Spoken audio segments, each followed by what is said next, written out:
The Bannister Memorial Field House was named in honor of George Hickman Bannister, a 17-year-old boy who was killed while playing high school football in 1924. George Hickman Bannister had the largest tombstone in Calvary Cemetery, a 62-foot obelisk with a marble football on top. The marble football looked like this.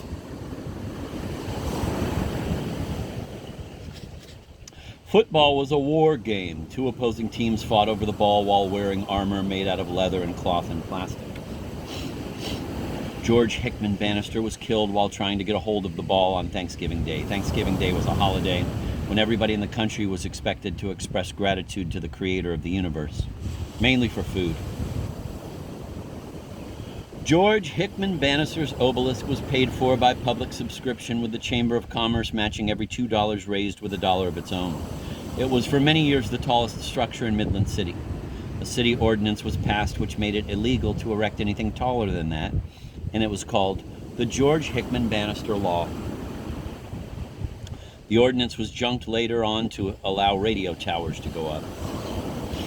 The two largest monuments in town, until the new Mildred Berry Memorial Arts Center went up in Sugar Creek, were constructed supposedly so that George Hickman Bannister would never be forgotten. But nobody ever thought about him anymore by the time Dwayne Hoover met Kilgore Trout. There wasn't much to think about him, actually, even at the time of his death, except that he was young. And he didn't have any relatives in town anymore. There weren't any Bannisters in the phone book except for the Bannister, which was a motion picture theater. Actually, there wouldn't even be a Bannister Theater in there after the new phone books came out. The Bannister had been turned into a cut-rate furniture store. George Hickman Bannister's father and mother and sister Lucy moved away from town before either the tombstone or the field house was completed, and they couldn't be located for the dedication ceremonies. It was a very restless country with people tearing around all the time. Every so often somebody would stop to put up a monument. There were monuments all over the country, but it was certainly unusual for somebody from the common people to have not one but two monuments in his honor, as was the case with George Hickman Bannister. Technically, though, only the tombstone had been erected specifically for him. The field house would have gone up anyway. The money was appropriated for the field house 2 years before George Hickman Bannister was cut down in his prime. It didn't cost anything extra to name it after him. Calvary Cemetery, where George Hickman Bannister was at rest, was named in honor of a hill in Jerusalem thousands of miles away. Many people believe that the son of the creator of the universe had been killed on that hill thousands of years ago. Dwayne Hoover didn't know whether to believe that or not. Neither did Patty Keene.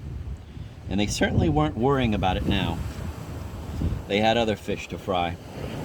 Dwayne was wondering how long his attack of echolalia was likely to last, and Patty Keene had to find out if her brand newness and prettiness and outgoing personality were worth a lot to a sweet, sort of sexy, middle-aged old Pontiac dealer like Dwayne.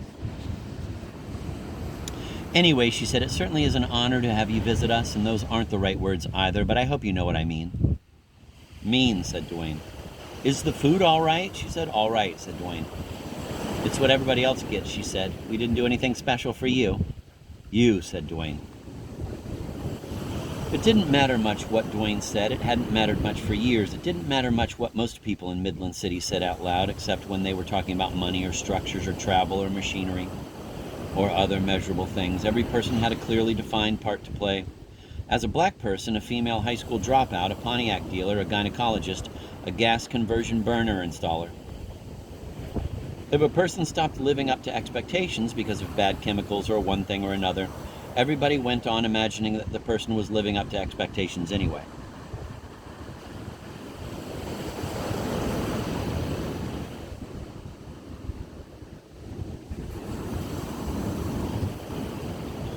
That was the main reason the people in Midland City were so slow to detect insanity in their associates.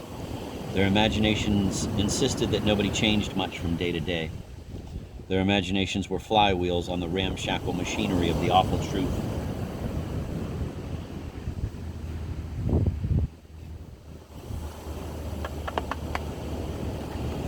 When Dwayne left Patty Keene and his burger chef, when he got into his demonstrator and drove away, Patty Keene was persuaded that she could make him happy with her young body, with her bravery and cheerfulness.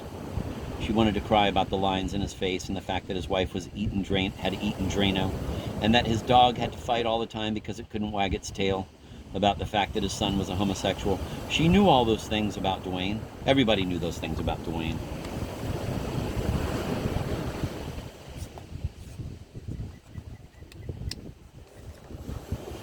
She gazed at the tower of radio station WMCY, which Dwayne Hoover owned. It was the tallest structure in Midland City. It was 8 times as tall as the tombstone of George Hickman Bannister. It had a red light on top of it to keep airplanes away. She thought about all the new and used cars Dwayne owned.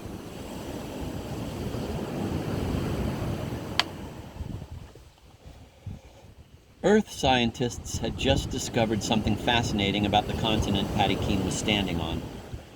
Incidentally, it was riding on a slab about 40 miles thick. And the slab was drifting around on molten glurp. And all the other continents had slabs of their own. When one slab crashed into another one, mountains were made.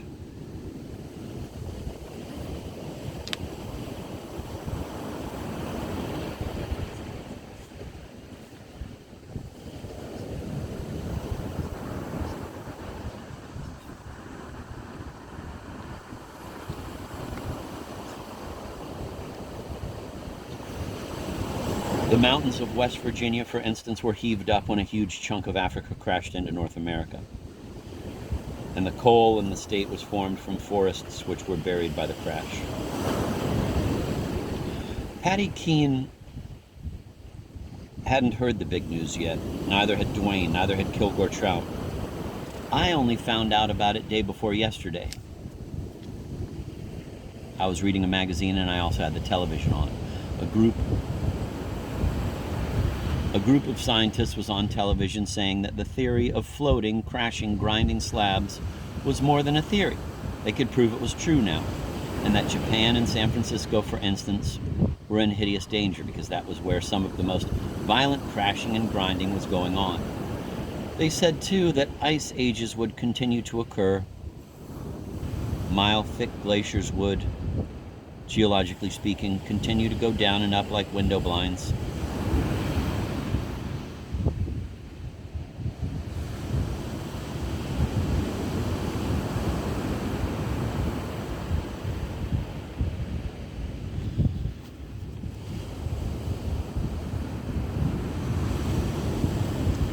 Dwayne Hoover, incidentally, had an unusually large penis and didn't even know it. The few women he had had anything to do with weren't sufficiently experienced to know whether he was average or not. The world average was 5 7/8 inches long, and 1 1/2 inches in diameter when engorged with blood. Dwayne's was 7 inches long and 2 1/8 inches in diameter when engorged with blood. Dwayne's son Bunny had a penis that was exactly average. Kilgore Trout had a penis 7 inches long, but only 1 1/4 inches in diameter. This was an inch.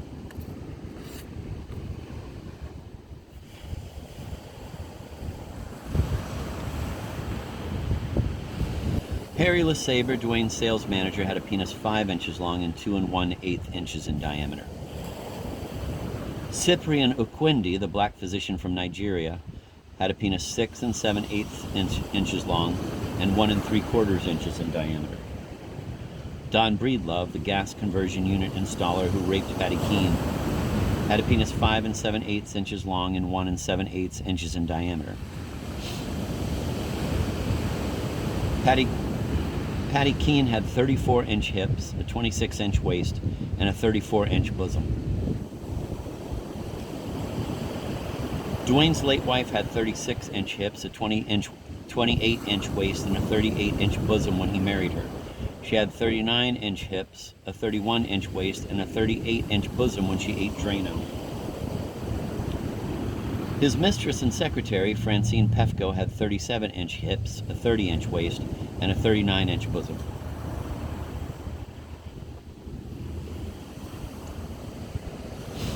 So Dwayne went from the burger chef to the construction site of the new high school. He was in no hurry to get back to his automobile agency, particularly since he had developed echolalia. Francine was perfectly capable of running the place herself without any advice from Duane. He had trained her well. So he kicked a little dirt down into the cellar hole. He spat down into it. He stepped into mud and sucked off his right shoe. He dug the shoe out with his hands, and he wiped it. Then he leaned against an old apple tree while he put the shoe back on. This had all been farmland when Duane was a boy. There had been an apple orchard here. Duane forgot all about Patty Keene, but she certainly hadn't forgotten him. She would get up enough nerve that night to call him on the telephone, but Duane wouldn't be home to answer. He would be in a padded cell in the county hospital by then. And Duane wandered over to admire a tremendous earth-moving machine which had cleared the site and dug the cellar hole. The machine was idle now, caked with mud. Duane asked a white workman how many horsepower drove the machine. All the workmen were white. The workman said this: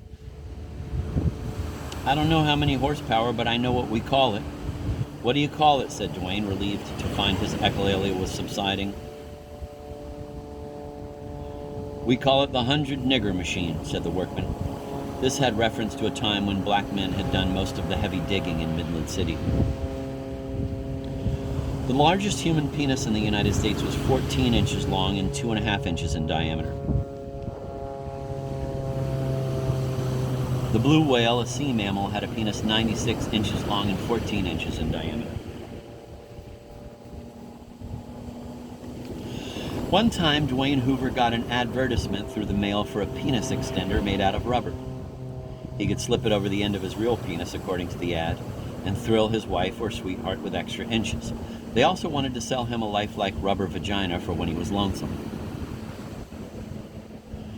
Duane went back to work at about 2 in the afternoon, and he avoided everybody because of his echolalia. He went into his inner office, and he ransacked his desk drawers for something to read or think about. He came across the brochure which offered him the penis extender and the rubber vagina for lonesomeness. He had received it 2 months before. He still hadn't thrown it away. The brochure also offered him motion pictures such as the ones Kilgore Trout had seen in New York. There were still photographs taken from the movies, and these caused the sex excitation center in Duane's brain to send nerve impulses down to an erection center in his spine. The erection center caused the dorsal vein in his penis to tighten up so blood could get in it all right, but it couldn't get out again. It also relaxed the tiny arteries in his penis so they filled up the spongy tissue of which Duane's penis was mainly composed, so that the penis got hard and stiff, like a plugged-up garden hose. So Duane called Francine Pefko on the telephone, even though she was only 11 feet away. "Francine," he said. "Yes," she said. Duane fought down his echolalia. "I am going to ask you to do something I have never asked you to do before. Promise me you'll say yes." "I promise," she said. "I want you to walk out of here with me this very moment," he said, "and come with me to the Quality Motor Court at Shepherdstown." Francine Pefko was willing to go to the Quality Motor Court with Duane. It was her duty to go, she thought, especially since Duane seemed so depressed and jangled. But she couldn't simply walk away from her desk for the afternoon, since her desk was the nerve center of Duane Hoover's Exit 11 Pontiac Village. "You ought to have some crazy young teenager who can rush off whenever you want her to," Francine told Duane. "I don't want a crazy teenager," said Duane. "I want you." "Then you're going to have to be patient," said Francine. She went back to the service department to beg Gloria Browning, the white cashier back there, to man her desk for a little while.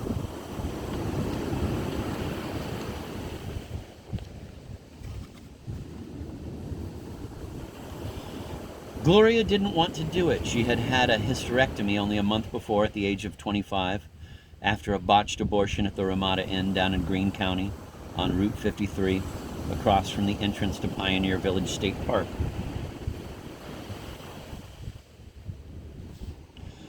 There was a mildly amazing coincidence here. The father of the destroyed fetus was Don Breedlove, the white gas conversion unit installer who had raped Patty Keene in the parking lot of the Bannister Memorial Fieldhouse. This was a man with a wife and 3 kids. Francine had a sign on the wall over her desk which had been given to her as a joke at the automobile agency's Christmas party at the new Holiday Inn the year before. It spelled out the truth of her situation. This was it.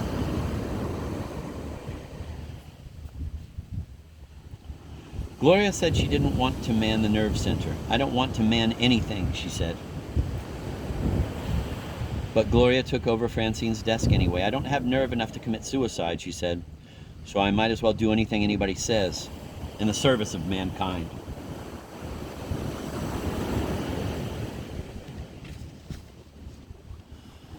Duane and Francine headed for Shepherdstown in separate cars so as not to call attention to their love affair. Duane was in a demonstrator again. Francine was in her own red GTO. GTO stood for Gran Turismo Omologato. She had a sticker on her bumper which said this: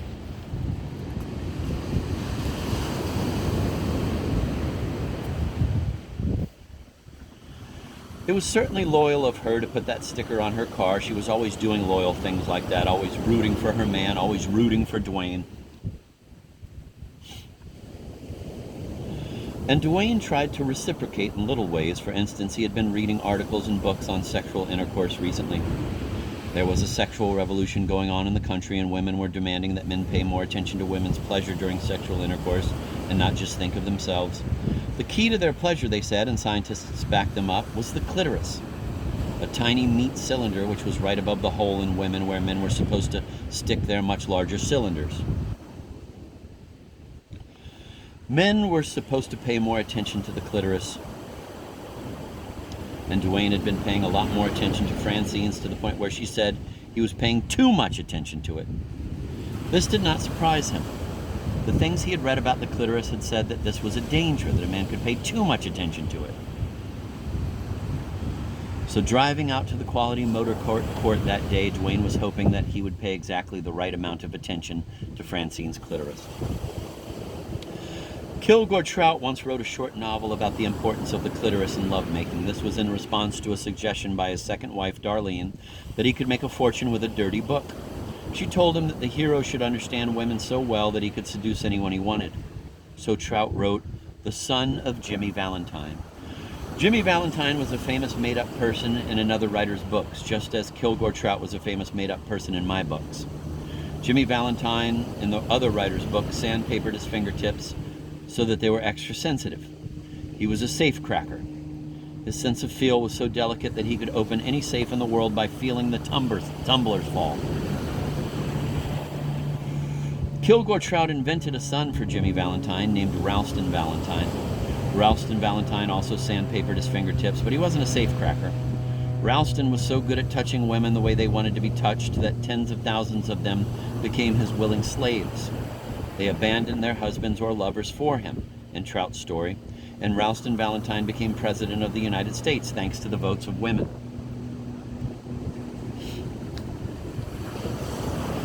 Duane and Francine made love in the Quality Motor Court. Then they stayed in bed for a while. It was a waterbed. Francine had a beautiful body, so did Duane. "We never made love in the afternoon before," said Francine. "I felt so tense," said Duane. "I know," said Francine. "Are you better now?" "Yes." He was lying on his back. His ankles were crossed. His hands were folded behind his head.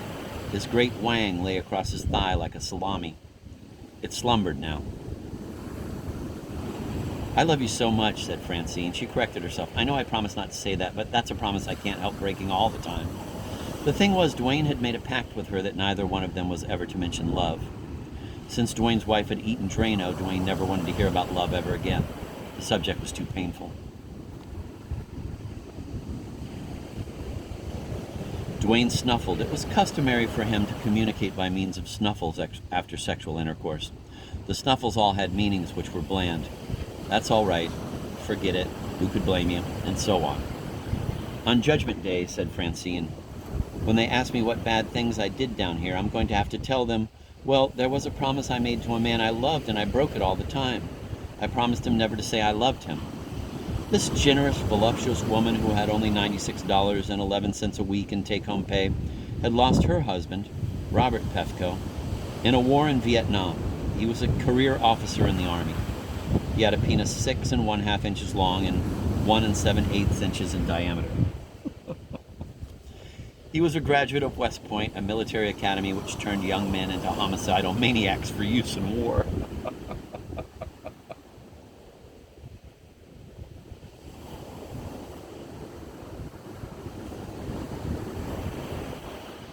I'm going to read that again, that last short paragraph. He was a graduate of West Point, a military academy which turned young men into homicidal maniacs for use in war.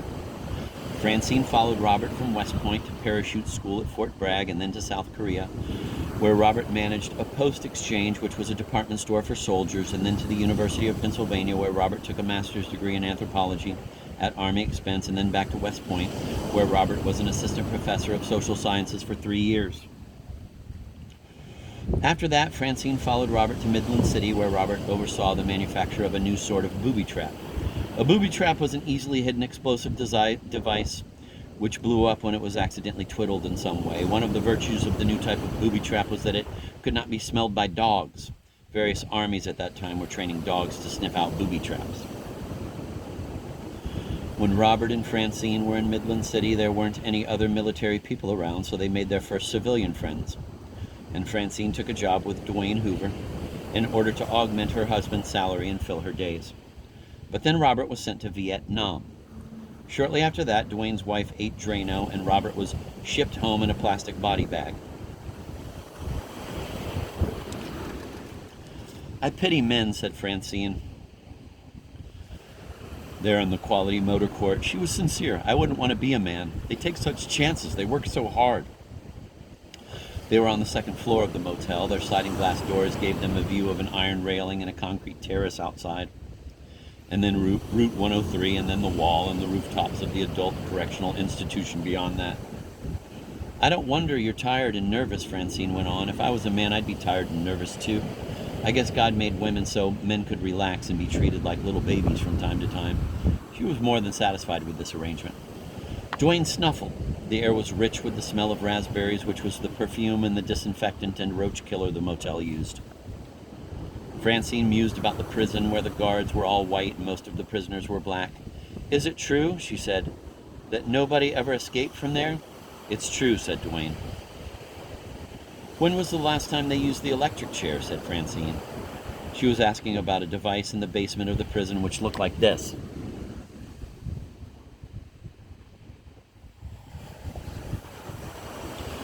The purpose of it was to kill people by jazzing them with more electricity than their bodies could stand. Dwayne Hoover had seen it twice. Once during a tour of the prison by members of the Chamber of Commerce years ago, and then again when it was actually used on a black human being he knew.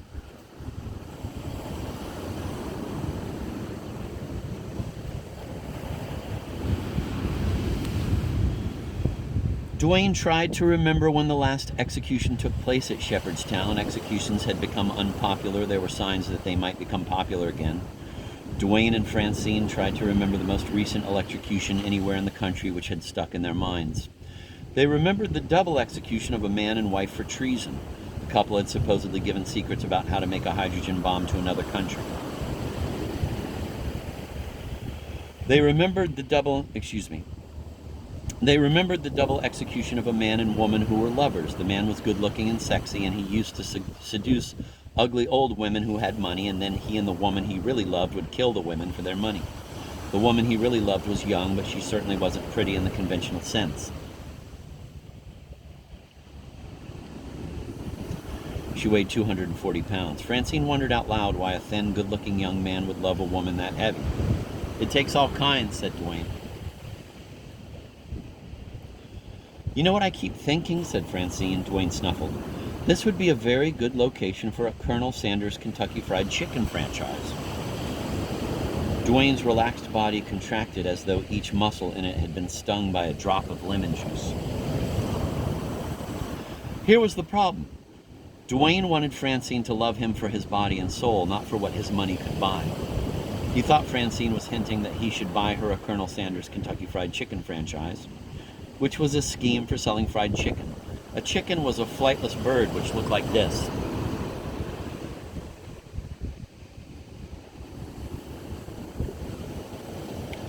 The idea was to kill it and pull out all its feathers and cut off its head and feet and scoop out its internal organs, and then chop it into pieces and fry the pieces and put the pieces in a waxed paper bucket with a lid on it so it looked like this.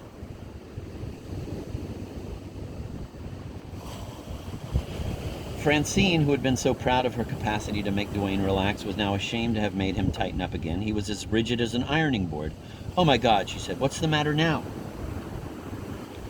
"If you're going to ask me for presents," said Duane, "just do me a favor and don't hint around right after we've made love. Let's keep lovemaking and presents separate, okay?" I don't even know what you think I asked for," said Francine. Duane mimicked her cruelly in a falsetto voice. "I don't even know what you think I asked for," he said. He looked about as pleasant and relaxed as a coiled rattlesnake now.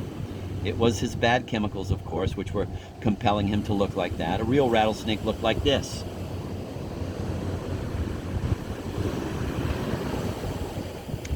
The creator of the universe had put a rattle on its tail. The creator had also given it front teeth, which were hypodermic syringes filled with deadly poison.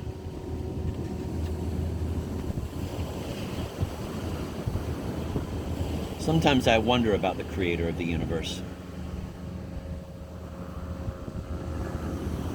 Another animal invented by the creator of the universe was a Mexican beetle which could make a blank cartridge gun out of its rear end. It could detonate its own farts and knock over other bugs with shock waves. Word of honor. I read about it in an article on strange animals in Diners Club magazine.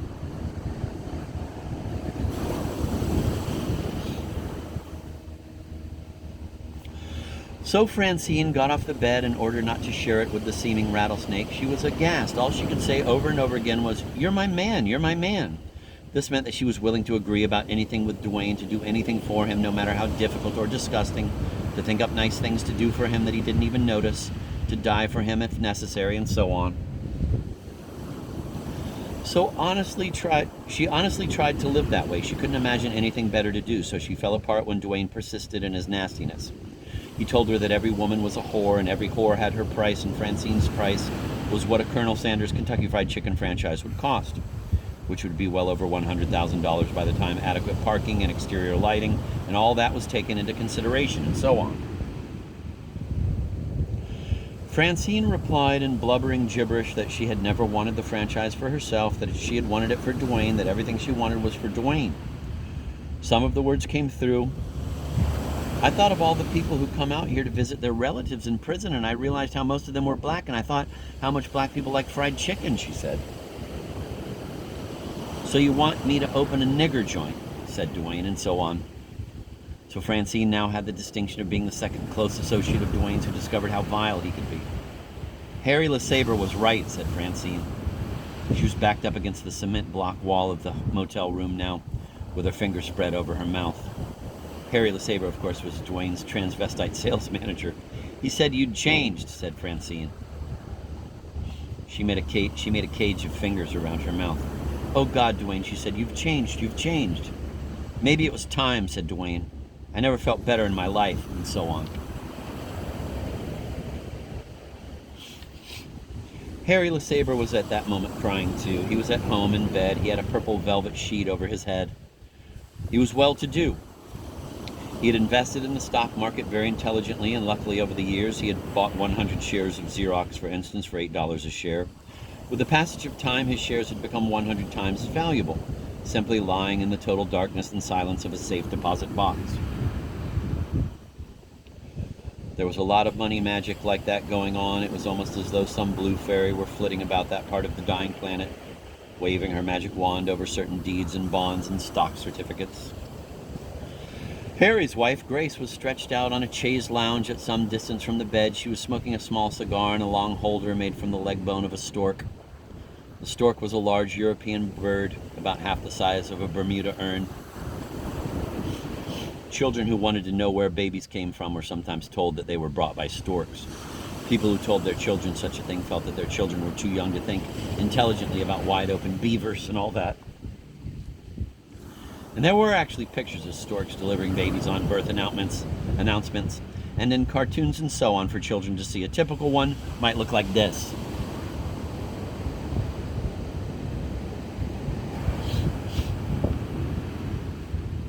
Dwayne Hoover and Harry LeSabre saw pictures like that when they were very little boys. They believed them, too. Grace LeSabre expressed her contempt for the good opinion of Dwayne Hoover, which her husband felt he had lost. "Fuck Dwayne Hoover," she said. "Fuck Midland City. Let's sell the goddamn Xerox stock and buy a condominium on Maui." Maui was one of the Hawaiian Islands. It was widely believed to be a paradise. "Listen," said Grace. "We're the only white people in Midland City with any kind of sex life, as nearly as I can tell. You're not a freak? Dwayne Hoover's the freak. How many orgasms do you think he has a month?" "I don't know," said Harry from his humid tent.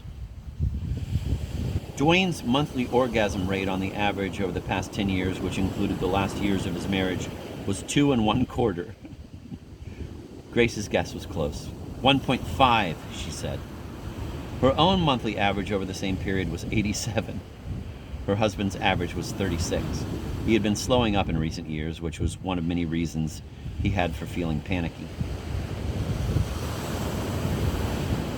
Grace now spoke loudly and scornfully about Dwayne's marriage. He was so scared of sex, she said.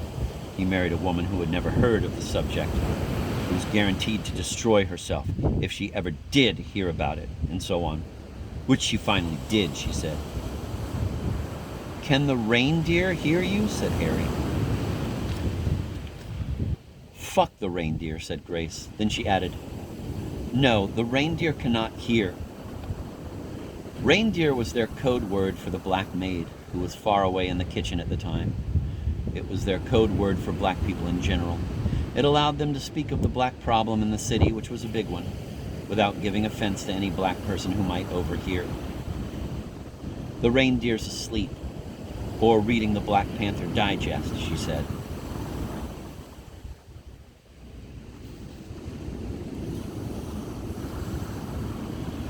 The reindeer problem was essentially this. Nobody white had much use for black people anymore, except for the gangsters who sold the black people used cars and dope and furniture. Still, the reindeer went on reproducing. There were these useless big black animals everywhere, and a lot of them had very bad dispositions. They were given small amounts of money every month, so they wouldn't have to steal.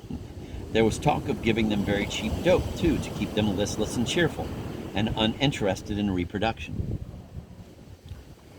The Midland City Police Department and the Midland County Sheriff's Department were composed mainly of white men. They had racks and racks of submachine guns and 12-gauge automatic shotguns guns for an open season on reindeer, which was bound to come. "Listen, I'm serious," said Grace to Harry. "This is the asshole of the universe. Let's split to a condominium on Maui and live for a change." So they did. Dwayne's bad chemicals, meanwhile, changed his manner toward Francine from nastiness to pitiful dependency. He apologized to her for ever thinking that she wanted a Colonel Sanders Kentucky Fried Chicken franchise. He gave her full credit for unflagging unselfishness. He begged her to just hold him for a while, which she did. "I'm so confused," he said. "We all are," she said. She cradled his head against her breasts. "I've got to talk to somebody," said Dwayne. "You can talk to Mommy if you want," said Francine. She meant that she was Mommy. "Tell me what life is all about," Dwayne begged her fragrant bosom. "Only God knows that," said Francine. Dwayne was silent for a while, and then he told her haltingly about a trip he had made to the headquarters of the Pontiac division of General Motors at Pontiac, Michigan, only 3 months after his wife ate Drano. "We were given a tour of all the research facilities," he said.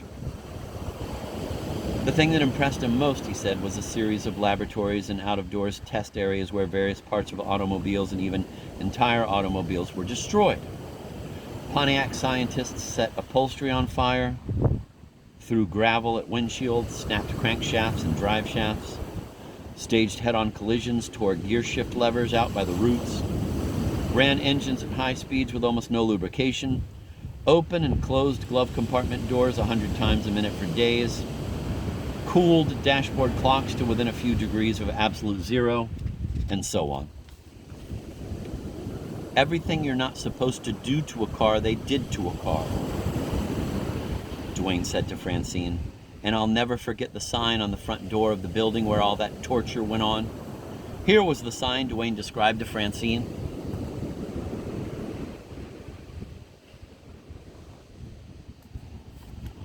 "I saw that sign," said Dwayne, And I couldn't help wondering if that was what God put me on earth for, to find out how much a man could take without breaking.